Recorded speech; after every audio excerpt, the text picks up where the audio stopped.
Why are you afraid? Where is your faith? Mark 4:35-41. Peace be with you, my beloved. Today I invite you to walk with me into a moment when fear and faith collided in the hearts of my disciples. You will hear the storm, feel the waves crash, and see how doubt tried to drown their trust. But in the middle of the darkness, my voice rose above the wind.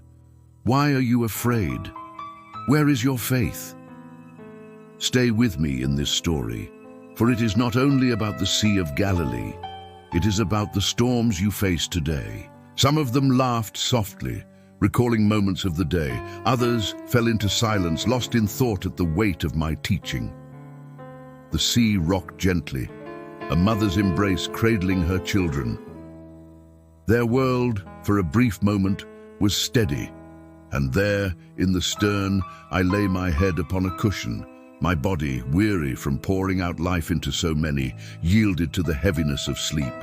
My eyes closed, my breathing slowed, and though the world still turned within me, there was perfect rest. It began with a shift, subtle at first. A wind stirred upon the surface, breaking the glassy calm. Clouds crept across the sky, swallowing the last traces of light. The disciples, though seasoned, exchanged wary glances. They had seen the signs before. A storm was coming. The wind grew bolder, rushing across the sea like a wild beast released from its cage. The gentle rocking turned to a violent toss, the boat groaning against the strain. Voices rose as ropes tightened, sails snapped, and water splashed over the sides. The storm had come suddenly, as storms often do. Darkness wrapped around them, thick and suffocating. Lightning tore through the heavens, illuminating their faces twisted with unease. Thunder rolled like the roar of judgment, shaking the air, echoing through their bones. Waves swelled, monstrous and unyielding, towering above the boat, before crashing down with merciless force. Salt water stung their eyes, drenched their clothes, and chilled their flesh. What had begun as an ordinary crossing was unraveling into chaos. Fear crept in, not openly at first, but quietly, like water seeping into the cracks of a boat. John's eyes darted to the horizon, as though searching for light, for hope, but only thick darkness pressed in. Even Peter, strong and bold, clenched his jaw, his voice trembling as he barked orders that betrayed the fear in his heart. They had faced storms before, but this one was different. This storm seemed determined to destroy them, and as the waves struck harder, a thought whispered among them, unspoken yet heavy. We will not make it. This will be our end. Their strength was nearly gone. Their hearts pounded with dread. And there I lay in the stern, my head upon the cushion, unmoved by the violence of the sea. The sight of my calmness pierced them more deeply than the storm itself. How could I sleep when death seemed so near? How could I rest when the waves threatened to swallow them whole? Their fear turned to desperation, and their desperation turned to a cry. One of them stumbled toward me, grabbing my shoulder with wet, trembling hands. His voice broke as he shouted, "Master, teacher, do you not care that we are perishing?" The words echoed across the chaos, louder than the wind, sharper than the rain. They were words born not of faith, but of panic. Yet in that cry, their breaking point was revealed. Every man reached the end of himself. Their experience as fishermen, their strength of body, their years of knowledge, none of it could save them now. They were undone, and in that undoing they turned to me. Fear had driven them to the edge, and in their fear they called upon the one who was with them all along. I opened my eyes. And the first thing I saw was not the storm, but the faces of my disciples. Fear clung to them like the water on their clothes. Their eyes were wide, their lips trembling, their hearts crushed under the weight of despair. They were men undone, exposed, fragile before the fury of the sea. The storm raged, but within me there was no storm, only peace, only the steady certainty of the Father's will and presence. The same God who spoke light into darkness, who set boundaries for the oceans, who called the stars by name, he was here, as near as the breath upon my lips. I rose to my feet. The boat lurched violently, but I stood firm. The wind tore at my garments, the spray struck my face, yet nothing shook the calm within me.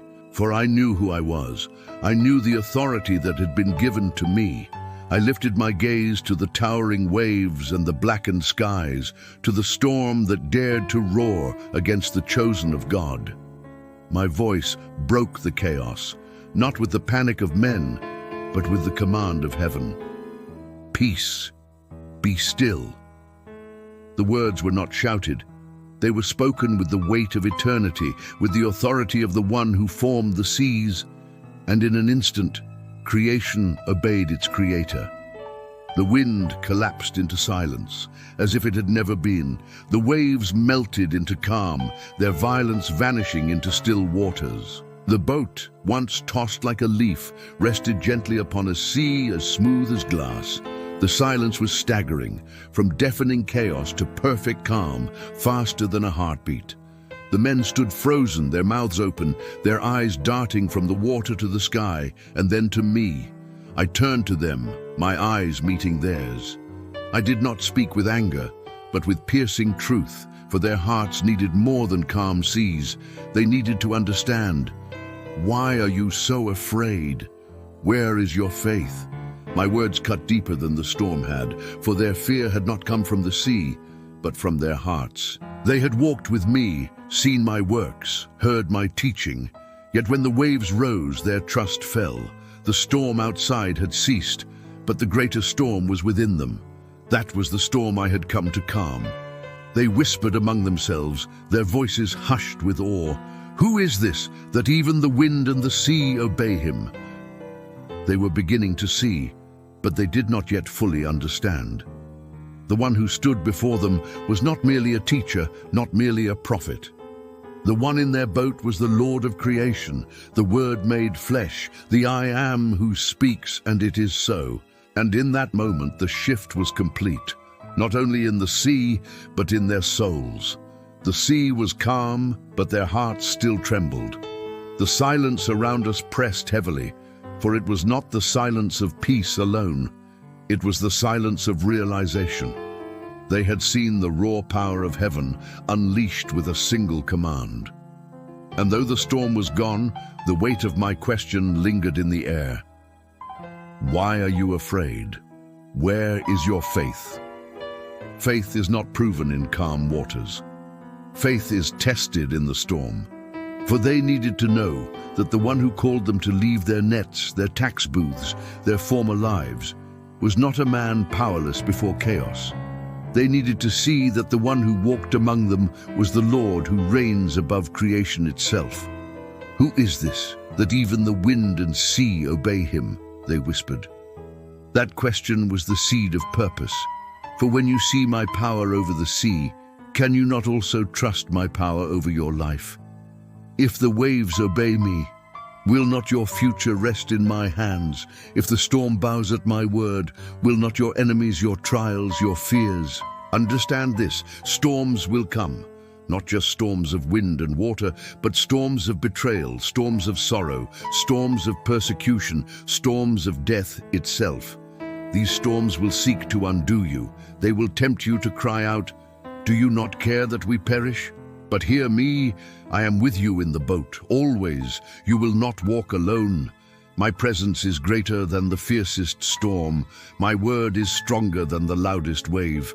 My love is deeper than the darkest sea. This was the purpose of that night, to show them and to show you that fear is not your master. Faith is, faith in me, the one who is Lord over all. The sea obeyed, the wind obeyed, and so too must your heart learn to rest in me. For peace does not come from the absence of storms. Peace comes from my presence within them. For every storm they would face from that day forward, this memory would anchor them. I was with them in the boat, and no storm could prevail against my presence. And so it is with you. You too face storms, storms that rage in your family, storms that batter your mind, storms that rise in the night and whisper, "You will not survive this one." Perhaps your boat feels small, fragile against the weight of all that comes against you. Perhaps you have cried out as my disciples did, "Lord, don't you care that I am perishing?" But I tell you this now, I am with you. Do not measure my love by the waves around you. Do not judge my care by the violence of the storm. For even in your darkest hour, I have not left you. I sleep not from indifference, but from perfect trust in the Father's plan. And at the appointed moment, I will rise and speak, and even the fiercest storm will bow. Hear me. Peace is not found when the sea is calm. Peace is found when your heart rests in me, even while the storm still roars. Faith is not the absence of fear. It is the choice to look at fear and declare, "My Lord is greater." So I ask you now the same question I asked then. Why are you afraid? Where is your faith? Let your answer be this: my faith is in Jesus, the master of the wind and the waves. Until we meet again, peace be with you.